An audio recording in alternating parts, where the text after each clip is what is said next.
Good morning class.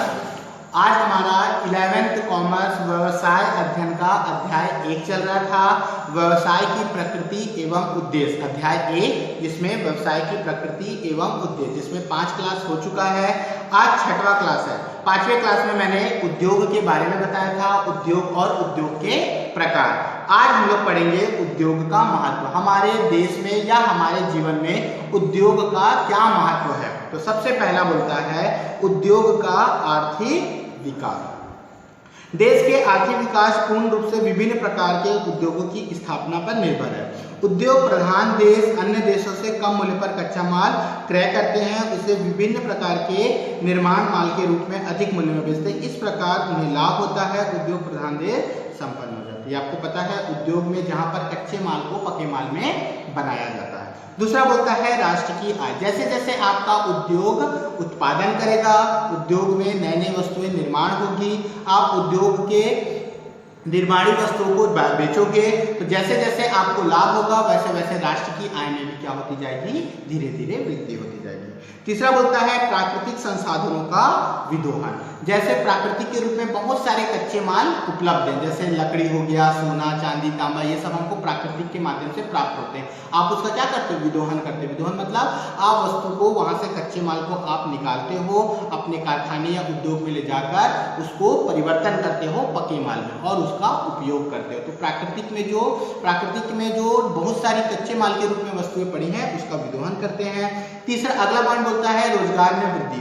जैसे जैसे उद्योगों का निर्माण होगा, उद्योग को चलाने के लिए रोजगार अर्थात कर्मचारी की आवश्यकता पड़ेगी, मजदूरों की आवश्यकता पड़ेगी। तो जैसे जैसे उद्योग बढ़ते जाएंगे वैसे वैसे कर्मचारी की आवश्यकता होगी और सारी कर्मचारी जैसे जैसे आपके उद्योग में काम करेंगे वैसे वैसे रोजगार उनको प्राप्त होगा। रोजगार मिलेगा तो रोजगार में क्या होगी, वृद्धि होगी। उसके बाद अगला बोलता है पूंजी का निर्माण। आय की वृद्धि में बचत को प्रोत्साहन मिलती है, छोटी छोटी बचतों से पूंजी निर्माण में गति आती है।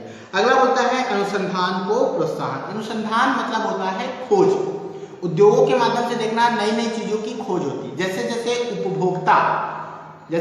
उपभोक्ता वस्तु का मांग करते हैं, वस्तु की मांग जैसे जैसे करते हैं, नई नई वस्तु की मांग। जैसे आप लोग देखे होंगे पुराने समय में या 10-15 साल 20 साल पहले हम लोग जो साइकिल चलाते थे वो कैसा था साइकिल, आप लोग खुद देखे होंगे। 10 साल 20 साल पहले के साइकिल और आज के साइकिल में कितना परिवर्तन है। तो जैसे जैसे मांग बढ़ती गई वैसे वैसे हम लोगों ने क्या कर दिया, उत्पादन को बदल दिया मतलब नई नई चीजों का खोज किया, अनुसंधान किया, है ना। उसी को बोलता है अनुसंधान को प्रोत्साहन। तो उद्योगों के माध्यम से हम क्या कर सकते हैं, अनुसंधान को प्रोत्साहन कर सकते हैं। और लास्ट वन बोलता है व्यापार में वृद्धि। जैसे जैसे आप उत्पादन करोगे, उत्पादन का काम उद्योगों में होगा, तो उद्योगों में यदि उत्पादन का काम बहुत तेजी से या अच्छे से होगा तो आपका व्यापार भी बहुत अच्छे से होगा। अब आता है वाणिज्य। बोलचाल की भाषा में वाणिज्य को व्यापार भी कहा जाता है, किंतु वाणिज्य एवं व्यापार दोनों अलग अलग है। वाणिज्य एक विस्तृत शब्द है जिसमें वस्तु के क्रय विक्रय, परिवहन, बैंक, बीमा, भंडारण, विज्ञापन आदि को शामिल किया जाता है। व्यापार में विभिन्न वस्तुओं का क्रय विक्रय मात्र होते हैं, जबकि वाणिज्य में वस्तुओं के क्रय विक्रय व वितरण से संबंधित क्रियाएं शामिल की जाती हैं। व्यापार में केवल क्या होता है, वस्तुओं का क्रय विक्रय। भाई आप लोग पढ़ चुके हो, व्यापार मतलब जहां पर वस्तुओं का क्रय विक्रय होता है, लेकिन वाणिज्य में क्रय विक्रय के साथ साथ अन्य सभी क्रियाओं को भी शामिल किया जाता है, जहां पर कच्चे माल को पके माल में परिवर्तन करना, वस्तुओं को एक स्थान से दूसरे स्थान में पहुंचाना, वस्तुओं को सही मूल्य पर बेचना, उत्पादक या उपभोक्ताओं को नई नई सुविधा देना, ये सब वाणिज्य के अंतर्गत आते हैं। ठीक है। उसके बाद आता है वाणिज्यिक क्रियाओं के प्रकार। वाणिज्यिक क्रियाओं के प्रकार 2 भागों में है।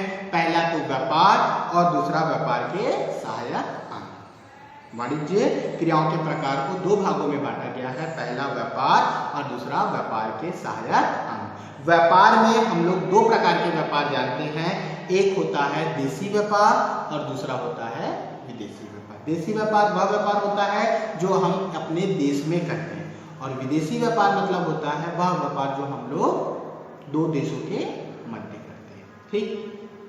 तो जैसे जैसे ये टॉपिक आगे बढ़ते जाएगा मैं समझाते जाऊंगा।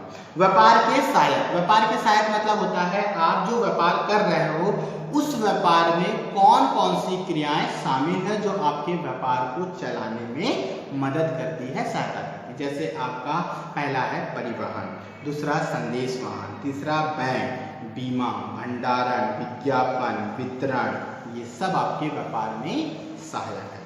तो ये तो था वाणिज्य। वाणिज्य से मतलब है वह सभी क्रियाएं जो आपके व्यापार को चलाने या वस्तुओं का उत्पादन करने या वस्तुओं को एक स्थान से दूसरे स्थान पहुंचाने, उपभोक्ताओं को संतुष्ट करने, ये सभी क्रियाओं को वाणिज्य के अंतर्गत रखा गया। वाणिज्य के दो प्रकार होते हैं, पहला व्यापार और दूसरा व्यापार के सहायक अंग। व्यापार को दो भागों में बांटा गया है, पहला क्षेत्र के आधार पर और मात्रा के आधार पर। क्षेत्र के आधार पर हम बोल सकते हैं देशी और विदेशी, मात्रा के आधार पर बोल सकते हैं फुटकर और थोक। मात्रा मतलब आप कितना सामान बेचते हो, एक होता है थोक व्यापारी और दूसरा होता है फुटकर व्यापारी। ठीक है, अब आता है वाणिज्य की विशेषता। वाणिज्य की क्या विशेषता है? पहला व्यवसाय का अंग, तो आपको पता है वाणिज्य एक प्रकार से व्यवसाय का अंग है। दूसरा है उत्पादक एवं उपभोक्ताओं के मध्य कड़ी। उत्पादक मतलब जो वस्तुओं का निर्माण करते हैं और उपभोक्ता जो वस्तुओं का उपभोग करते हैं, इन दोनों के बीच की कड़ी को क्या बोला जाता है? व्यवसाय बोला जाता है, सॉरी वाणिज्य बोला जाता है। उसके बाद अगला है वस्तुओं का हस्तांतरण। वाणिज्य में क्या होता है? वस्तुओं का हस्तांतरण होता है। जैसे उत्पादित वस्तु है तो उत्पादित वस्तु जो कारखाने में बन गई है उसको उपभोक्ता तक लाने में जो भी क्रियाएं शामिल होती हैं वो वाणिज्य के अंतर्गत आती हैं। उसके बाद इसका क्षेत्र बहुत व्यापक होता है। ये सब वाणिज्य की विशेषताओं के अंतर्गत आते हैं। ठीक है, इसके बाद हम लोग नेक्स्ट टॉपिक पढ़ेंगे व्यापार, और व्यापार किस प्रकार से कार्य करता है, व्यापार में किस प्रकार के सहायक होते हैं, ये सब व्यापार के अंतर्गत हम लोग नेक्स्ट क्लास में पढ़ेंगे। क्लियर?